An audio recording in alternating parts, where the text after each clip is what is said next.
From Fayetteville, high on the hill, this is the Pig Trail. Okay, we're one scrimmage into fall camp. Mike Irwin, Tera Talmadge, Drew Amman here with you. This is our 4 Downs segment, 4 hot topics regarding Arkansas football. Let's start with the install, Tera. Yeah, I mean, since we weren't allowed to see that scrimmage and we can only watch about 20 minutes of practice each day, I think the biggest takeaway so far is hearing Chad Morris say that he's got a large portion of his offense installed right now. Now, last season, the team was running on about 30% install, which is the most basic outline of that offense. And right now, 1 week into fall camp, and this team has over doubled that 30% and is now getting to what Chad Morris calls window dressing, trying to create some different looks. We're well ahead of that. I mean, we're well over half our offense is in right now, which, you know, you would hope. We challenged our guys this summer and their player-led work to continue to grow. I mean, we don't want to come back and just continue to teach the base offense. We want to kind of grow. We still got to teach it. We want to grow off of it, and we've been able to do that. So there's some things that we're being able to do. So I would say, you know, we're somewhere around the, if I had to put a percentage on it, 65, 70%. I think we're well on schedule. Well, that's huge for them, but I think, you know, how well they're executing those is still up in the air. Right. Flexibility is the word. They got a lot more of that. And, you know, even on first and second down, you know, because they had so many issues first down this past season, Mike, when you look at that, I mean, just having that leverage, that ability to say, okay, these guys know it a little better. Well, in a game, it makes you less one-dimensional. I think that was one of the big issues there. There was no variety to what they did. Well, they weren't hard to figure out for opposing defenses, so this is better.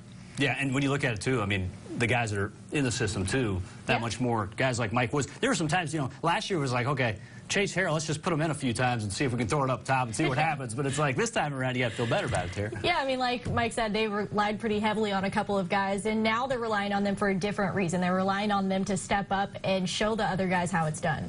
The turnovers, you know, when you look at that, obviously Arkansas was last in that category in the SEC this past season, Mike. Yeah, let's talk numbers, because I love numbers. Alabama had 15 turnovers last year on a little over 1,000 plays. Arkansas had 26 turnovers on just 810 plays.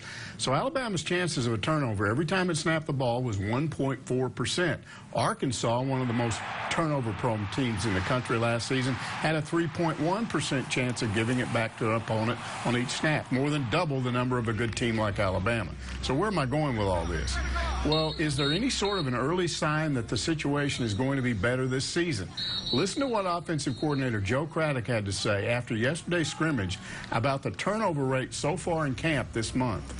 What I counted before today, we've run 1,034 snaps of things that we're counting turnovers and we're doing all those things, and we've had 17. That puts us at 1 out of every 61 plays and at 1.6%. When we get to that, and we were 129 last year, you look at that, that puts us in about the top 30. And so if we can do that and we can continue to keep harping on that, you know, we're going to be pretty good.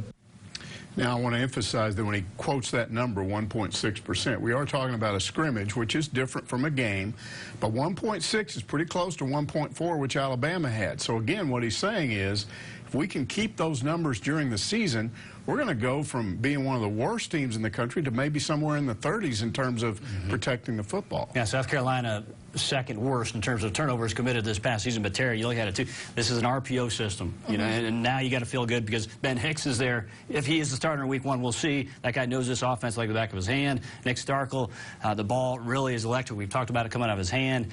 It just seems like those guys. To me, you just get the vibe. Those guys are going to be that much more comfortable, and that's huge going in. Yeah, absolutely. I think something else to mention though is that Joe Craddock also said that this wasn't all just interceptions or anything. This was also guys just not really holding on to the ball well, which is such an easy thing to fix for this team. So many parts to it. It's the ultimate team sport. 11 guys on each side. You know, it could be Ty Clary with a bad snap. Who knows? And hopefully he's got that shored up. So we'll see how that plays out. Speaking of Clary and the O-line, let's talk about the O-line. The guys, the big nasties in the trenches. Year 2 under O-line coach Dustin Fry features higher scholarship numbers, up around 15 or 16 in that range of O-line scholarship guys to work with. A big contrast from last year when they only had 8. That group is replacing 3 O-line starters. Fry brought in 2 junior college tackles out of Iowa Central. Myron Cunningham getting praise for his versatility. Chiboyze Nuwana from Lackawanna Community College in camp as well. Fry did not hold back about his reasons he brought in these 2. It was to tick off the other tackles. Dalton Wagner passed along Fry's message. I recruited 2 JUCO tackles, so I expect them to take your position. It's just let it fire in your butt and get you going. And I mean, it's pro competition, and we're definitely a lot better for it. You know, it's just better than we were, a lot better than we were a year ago, and just making sure that that competition, just as I've said since the beginning, competition breeds success. That guy right there, Dalton Wagner, I mean, he's supposed to be like the current Dan Skipper, so to speak. He looks like he's been to a lot of rock concerts, so he blows me away, that hair. But besides Dalton Wagner's hair, let's talk about those 2 tackles coming in. Because, I mean, literally, Dustin Fry, he was straight up there, and that was at the Chad Morris golf event. He said, look, I mean, you got to create that type of competition. Yeah, and I mean, not to mention that team, that offensive line got so ragged on last season, and honestly for the past couple of seasons. So, I mean, they've definitely got a fire in them regardless. Yeah, we talk about it all the time. I mean, you know, minus Frank Ragnell, you know, a couple of years back, and then you got to go all the way back 2015. We talk about it time and again. Denver Kirkland, guys like that, those guys are not there anymore. And they're working 4 offensive line units right now. Last year, they didn't have a 3rd one.